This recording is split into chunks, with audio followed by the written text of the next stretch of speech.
La Voz de América presenta.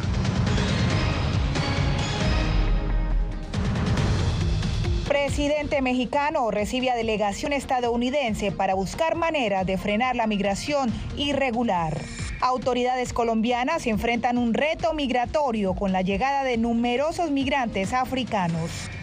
Además, Israel anuncia que el sur de Gaza será el objetivo de sus próximos ataques. Y aumentan casos de VIH entre latinos de Estados Unidos.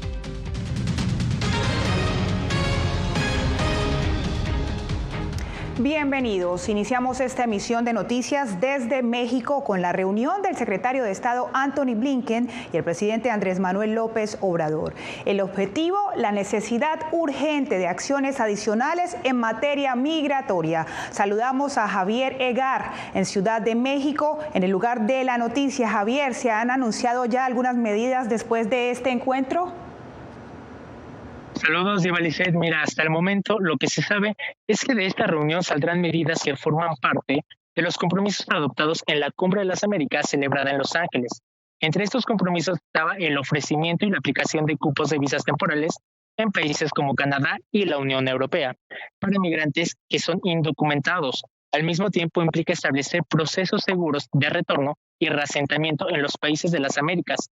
Y es aquí donde coinciden ambos países, porque México no está por la contención de migrantes, sino por mejorar las condiciones en sus países de origen para que no emigren. Si me lo permites, veamos la nota que preparamos hace unos minutos.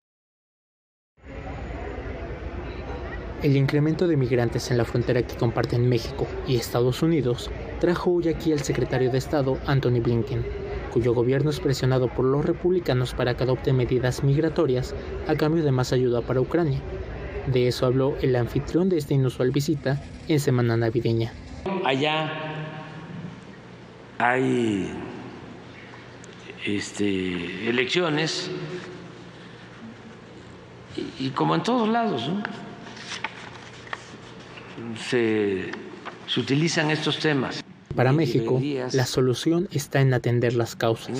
Lo que se tiene que buscar es que la gente pueda tener trabajo, ingresos, ser feliz en donde nació, donde están sus familiares. Eso es lo ideal, no la contención. La canciller mexicana se mostró optimista. Va a estar muy bien, va a estar excelente. Muchas cosas de trabajar. Pero mientras la reunión se realizaba, miles de migrantes que esperaron durante meses en Tapachula los permisos para transitar el territorio mexicano seguían avanzando en caravana rumbo a la frontera norte. Hoy le pedimos una plegaria a Dios nuestro Señor para que toque el corazón de Antony Blinken, de Alejandro Mayorkas, de Andrés Manuel López Obrador, para que sea sensible a lo que está ocurriendo. Y es que más de 240,000 migrantes llegaron sin la debida documentación a la frontera sur estadounidense tan solo en noviembre, lo que se ha convertido en uno de los principales dolores de cabeza del presidente Joe Biden, quien busca reelegirse en 2024. Ambas partes han dicho que la reunión de hoy es súper importante. El secretario de Estado estadounidense Antony Blinken lo acompañan el secretario de Seguridad Nacional Alejandro Mayorkas y la asesora en Migración y Seguridad de la Casa Blanca, Liz Sherwood. Lo recibió la canciller mexicana Alicia Bárcena en el Aeropuerto Internacional Felipe Ángeles, que te comento es el nuevo aeropuerto que está en México. Se trata de una visita acordada por los presidentes Joe Biden y el presidente Andrés Manuel López Obrador la semana pasada. Esto es algo que no estaba planeado, pues estamos en la última semana del año, que es de fiesta en todo el mundo. Se trata de una visita que pone en evidencia la presión que tiene el gobierno del presidente Joe Biden con el tema migratorio. Se ha dicho que ambas partes buscan adoptar medidas ante el crecimiento del número de migrantes que ingresan de manera irregular a México por la frontera sur. Las propias autoridades estadounidenses dicen que se trata de alrededor de 10,000 migrantes los que intentan cruzar a diario hacia México. Y esta cifra es casi el doble de lo que se tenía previo a la pandemia de COVID-19. De hecho, el gobierno de Biden ha cerrado algunos pasos de la frontera con México mientras promueve la entrada segura, ordenada, humana y regular de migrantes a través del CBP One. Ahora buscan ofrecer mayores incentivos para que los migrantes apliquen por vías legales para obtener su estatus migratorio. Es la información que tenemos hasta el momento de la reunión que llevan a cabo en Palacio Nacional. Gracias a Javier Egar y precisamente volvemos a Washington porque mientras funcionarios estadounidenses y el presidente mexicano buscan soluciones para la crisis migratoria en el hemisferio, miles de migrantes continúan llegando a Estados Unidos. Paula Díaz se encuentra en nuestra sala de redacción. Paula, para contextualizar, ¿cómo está hoy la frontera México-estadounidense? Diva Lisset, así como lo dices, mientras se llevaba a cabo esta reunión entre los altos funcionarios estadounidenses y el presidente de México, las autoridades fronterizas reportaban que cientos de migrantes continuaban llegando a este país. Precisamente el jefe del sector Tucson en Arizona, por donde más están cruzando migrantes, tuiteó que en una semana entraron 19.400 personas por ese sector. El flujo migratorio no se detiene. Miles de migrantes se entregan a las autoridades fronterizas estadounidenses, muchos con la esperanza de que en México se alcancen acuerdos que les faciliten su proceso. Que hagan un acuerdo que sea más facilidad para el migrante, porque nosotros no migramos porque nosotros migramos porque la economía de nuestro país está muy fea, muy fea. Migrantes apelan a una variedad de maneras para trasladarse hasta la frontera sur estadounidense. Con los sentimientos de todos los inmigrantes juegan. Una cosa nos dicen ahorita, más tarde nos dicen otra, más adelante nos dejan tirados. En las últimas semanas, la patrulla fronteriza dice haber procesado a más de 10.000 personas por día. La mayoría llega por Lukeville, Arizona, y por Eagle Pass, en Texas. Bueno, y entre tanto, el gobernador de Texas continúa enviando migrantes a ciudades de gobiernos demócratas y precisamente anoche se reportó que un avión que volaba a Nueva York fue desviado a Filadelfia debido a las condiciones climáticas, según lo dijo en un comunicado la ciudad de Filadelfia. Gracias a Paula Díaz. Y ahora pasamos a Honduras, donde también aumenta la migración irregular. Según UNICEF, cerca de 500.000 de personas han ingresado a ese país de manera irregular, procedentes de Nicaragua. Óscar Ortiz, desde Tegucigalpa, nos muestra la situación. Desde UNICEF expresan preocupación por el aumento de la migración masiva irregular, sobre todo en la frontera entre Honduras y Nicaragua. Este año, casi 500.000 personas han cruzado la frontera entre Nicaragua y Honduras y 25-30% son niños. Entonces, son números significativos. Desde la OIM hacen un llamado a velar por los derechos humanos de todas las personas migrantes, con la meta de evitar que la situación se convierta en una grave situación de crisis humanitaria. Es una situación compleja porque viene desde lejos, viene de los países de origen, viene de cuestiones, digamos, profundas, razones profundas que motivan a la gente a dejar sus hogares y a caminar a veces semanas, meses y llegando acá luego para seguir su viaje. El gobierno de Honduras asegura que trabaja por cambiar este panorama mediante políticas de desarrollo sostenibles. Está trabajando en temas de educación, en temas de salud, en mejorar la infraestructura de salud y específicamente en temas de seguridad.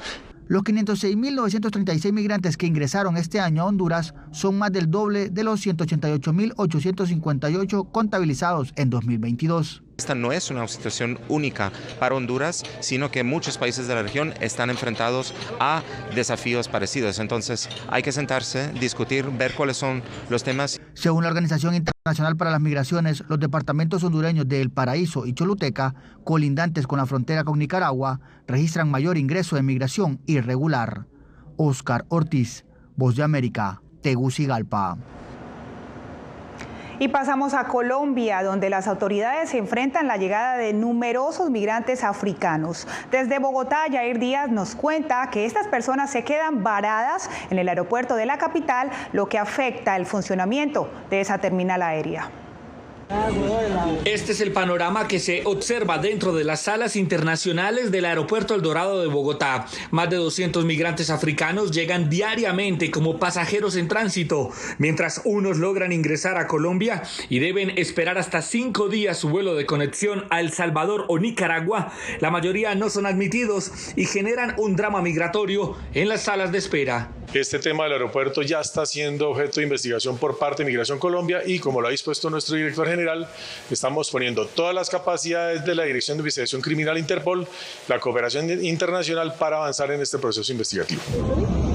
Según las autoridades, muchos de estos migrantes africanos llegan a Bogotá a bordo de un vuelo diario desde Estambul, Turquía, con la meta de seguir su camino hacia Estados Unidos. El problema es allí cuando llegan a Migración Colombia, son inadmitidos, que en una sala especial, que ahí es donde se deben fortalecer los controles. Las autoridades colombianas preparan medidas adicionales para recibir el flujo de migrantes africanos, en su mayoría de Guinea, Camerún, Somalia, Angola, Burkina Faso y Eritrea, entre otras. El protocolo lo que busca fundamentalmente es establecer unos controles más estrictos que van desde la información previa de las aerolíneas y estemos preparados para recibirlos. La policía investiga si traficantes de migrantes son los que han provocado este flujo africano hacia el aeropuerto El Dorado.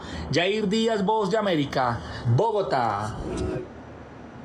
Y pasamos al Medio Oriente porque hoy el lugar que es refugio de miles de palestinos será el foco de los ataques israelíes en la etapa final de su ofensiva. Laura Sepúlveda nos actualiza con su reporte y advertimos que contiene imágenes que podrían perturbar a algunos espectadores.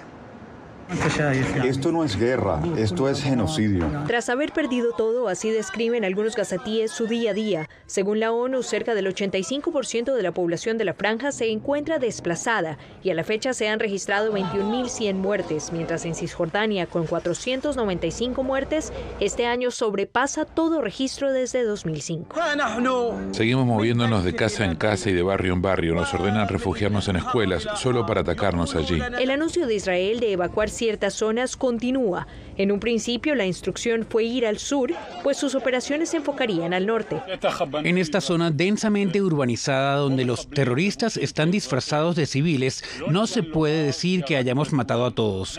Ahora estamos concentrando nuestros esfuerzos en el sur de la Franja de Gaza. La coordinación de ayudas a Gaza sigue siendo anunciada, pero Israel dice que no llega a quienes la necesitan, atribuyendo responsabilidad a la ONU, que por su parte asegura que además del número limitado de camiones que entran, en la zona se registran claras dificultades. A veces es difícil conducir por la calle. Duramos 30 minutos para avanzar 1 kilómetro porque hay mucha gente en las calles. Y luego, a medida que avanzamos hacia el norte, el nivel de destrucción es tan increíble, tan significativo, que las carreteras están llenas de escombros. Hay cables caídos, hay postes y líneas eléctricas derrumbadas. Israel, que asegura estar recibiendo agresiones injustificadas de Hezbollah, amenaza con una fuerte ofensiva para que este grupo se retire de la frontera entre Líbano e Israel en cumplimiento a la resolución de la ONU 1701 de 2006. Laura Sepúlveda, Voz de América. En otras noticias, aumentan los casos de VIH entre la comunidad latina en Estados Unidos. Diciembre es el mes de la concientización sobre esta enfermedad, pero mientras Naciones Unidas celebra algunos progresos, la alarma de la enfermedad entre latinos aumenta. Jacopo Luxi nos muestra. La buena noticia es que el SIDA en Estados Unidos y alrededor del mundo es una enfermedad sobre la cual se registran enormes progresos, según Naciones Unidas, que se ha convertido en una enfermedad crónica y que podría dejar de ser una amenaza pública en 2030. Las muertes por SIDA, por ejemplo, han disminuido casi un 70% desde que alcanzaron su punto máximo a principios de la década de 2000. Sin embargo, en Estados Unidos preocupan los datos más recientes sobre el VIH, publicados en octubre por los Centros por el Control y Prevención de Enfermedades, que revelan un aumento de los casos en la comunidad latina. Los hispanos en 2021, el año con estadísticas más recientes, representaron casi el 30% de todas las nuevas infecciones y por primera vez se ubicaron en segundo lugar, detrás de la población afrodescendiente. Que lastimosamente en nuestra comunidad no se hace la prueba del VIH. Casi un 50%, la mitad de la población. Muchos latinos creen que el virus golpea solo a la comunidad LGBTQ+, según Chacón. Nuestra comunidad todavía piensa que esto es un problema de una población, pero casi el 20% de las nuevas infecciones en la comunidad hispana latina es en la comunidad heterosexual. Según los expertos, hay avances en salud, sobre todo en prevención, que permiten evitar las infecciones de VIH. Lo que falta es educación frente a este virus y esta enfermedad, que siguen impactando en 2023 a más de 1 millón de personas en Estados Unidos. Jacopo Luzzi, Voz de América.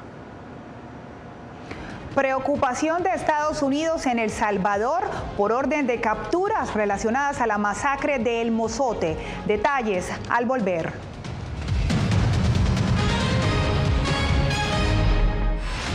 A lo largo de mi carrera he recibido muchísimas amenazas de muerte. Periodismo, la prensa libre importa.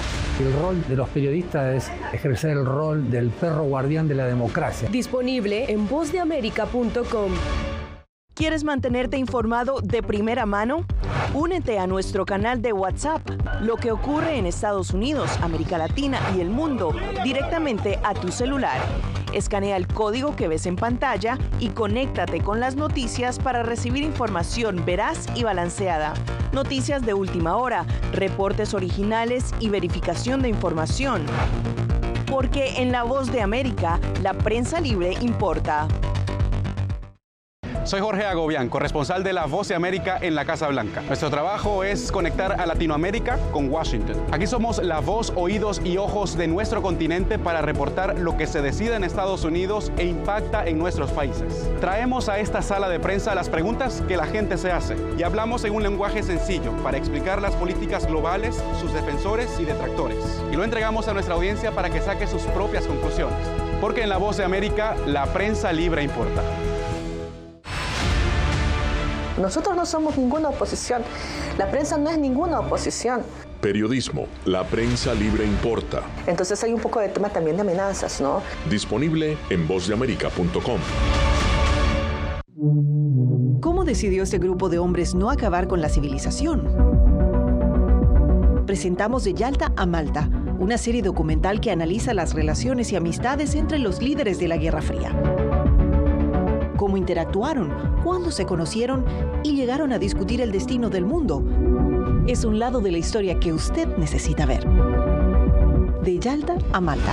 Vea los 5 episodios ahora mismo en VOA+.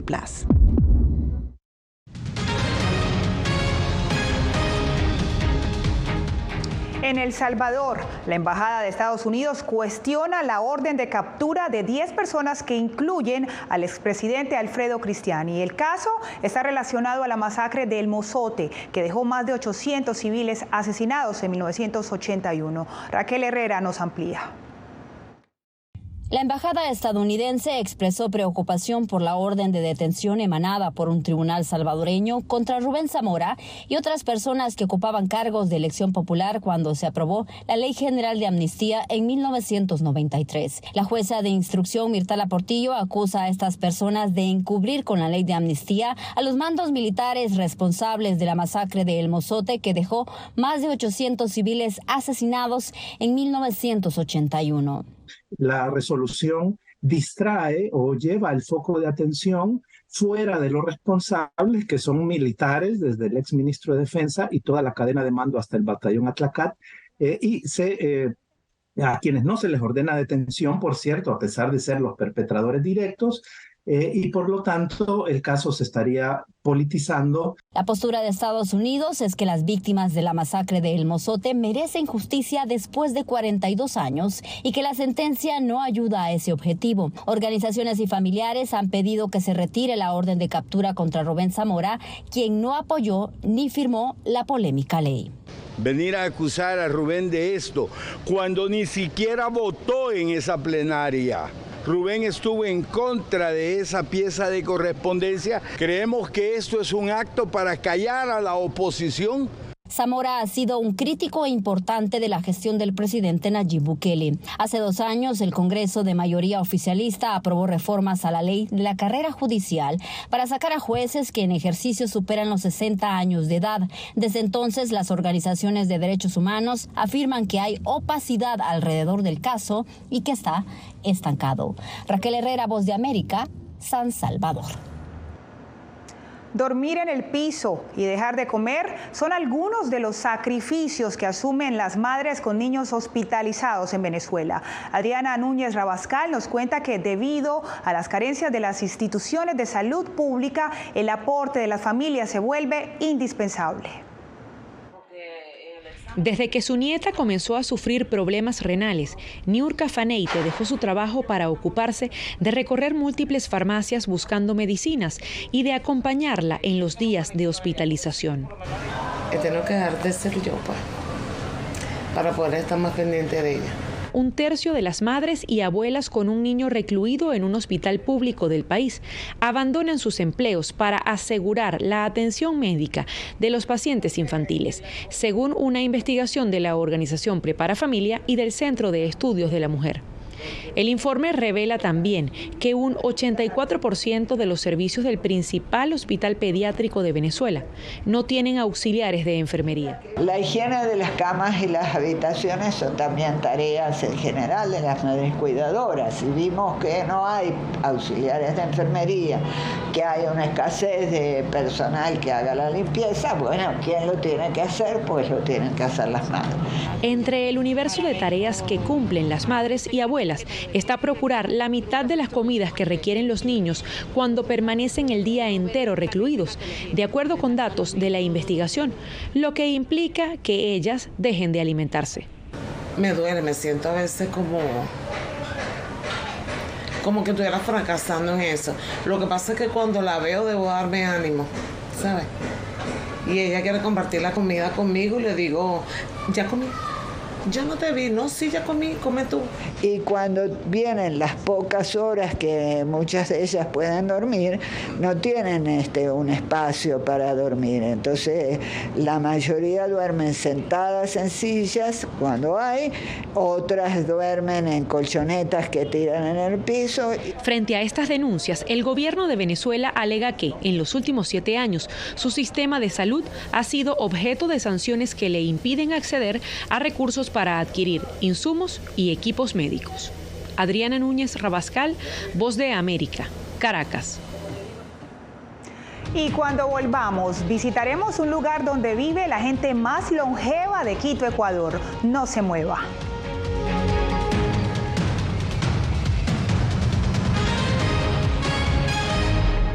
Hola, soy Natalí Salas Guaitero, conductora de La Voz de América. Desde pequeña desarrollé un gran deseo por darle voz a aquellos que son invisibles por una u otra razón. Ya ha sido reforzada. Me enorgullece ser parte de La Voz de América, un equipo en el que la ética y la búsqueda de la verdad siempre son el norte. Ser periodista es una gran responsabilidad porque somos defensores de principios de libertad y para mantenerlos, la prensa libre importa.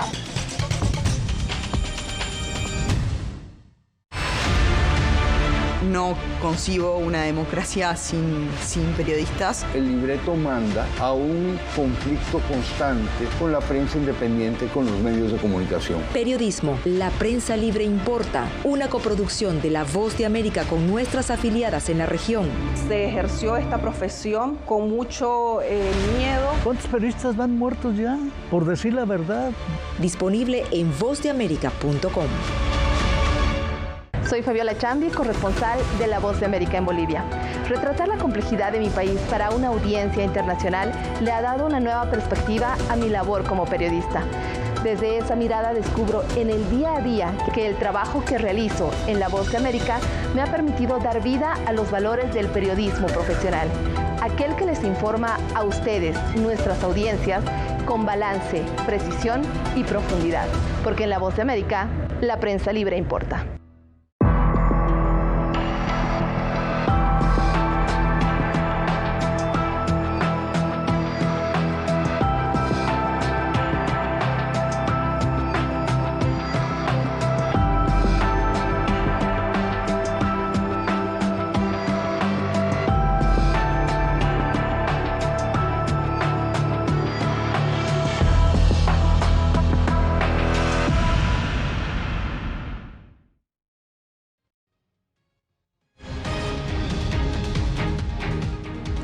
Este miércoles, la Corte Suprema de Michigan decidió mantener a Donald Trump en la boleta electoral de ese estado. Esto tras evaluar una solicitud de excluirlo por su participación en el asalto al Capitolio estadounidense el 6 de enero del 2021. La decisión ratifica el fallo de un tribunal inferior de Michigan y contrasta con la adoptada recientemente por la Corte Suprema de Colorado de excluirlo de la boleta al mandatario.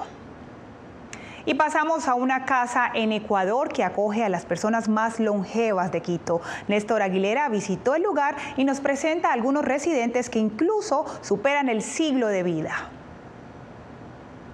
Señora Laurita, ¿usted recuerda cuándo nació?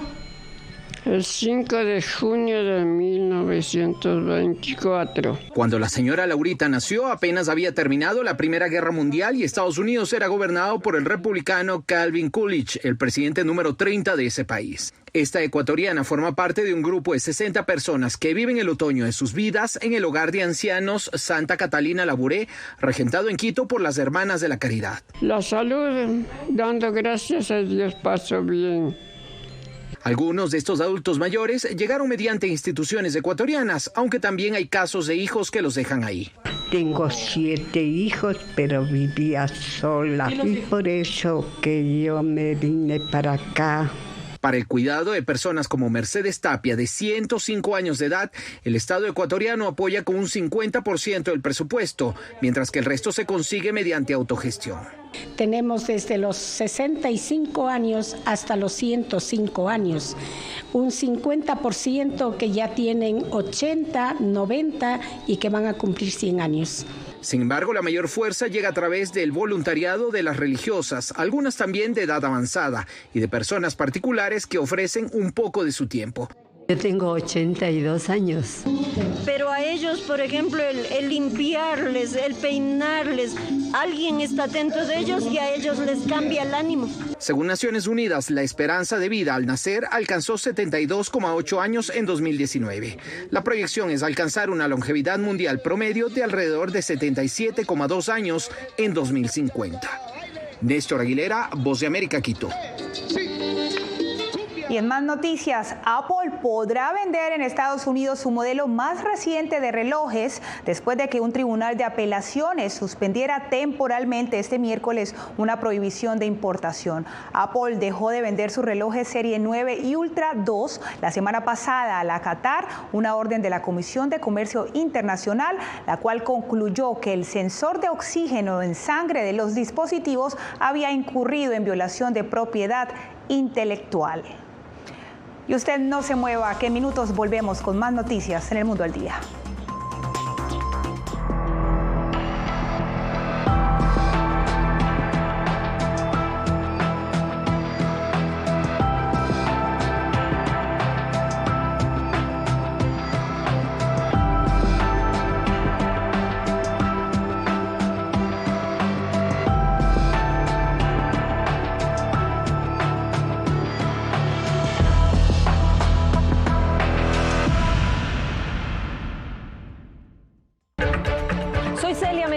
Corresponsal internacional de La Voz de América.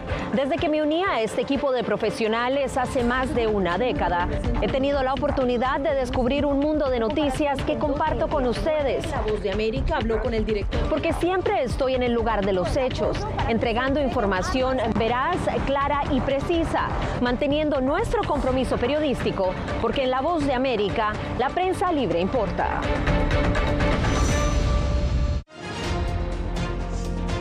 Actualidad. Que la inteligencia artificial va a estar presente en nuestro día a día. Intentan sacarse de encima a trabajadores.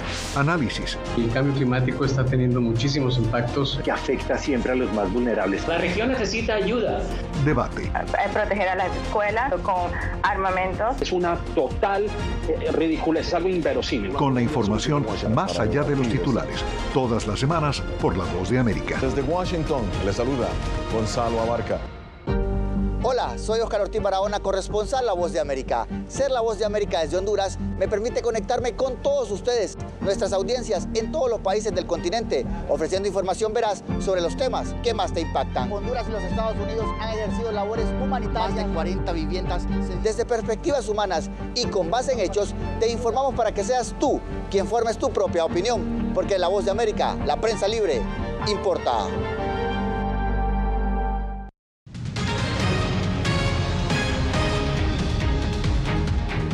Shakira ya tiene estatua en Barranquilla, Colombia, su ciudad natal. Se trata de una escultura de bronce de 6 metros de altura que fue develada ante los padres de la cantante y ante el alcalde de la ciudad.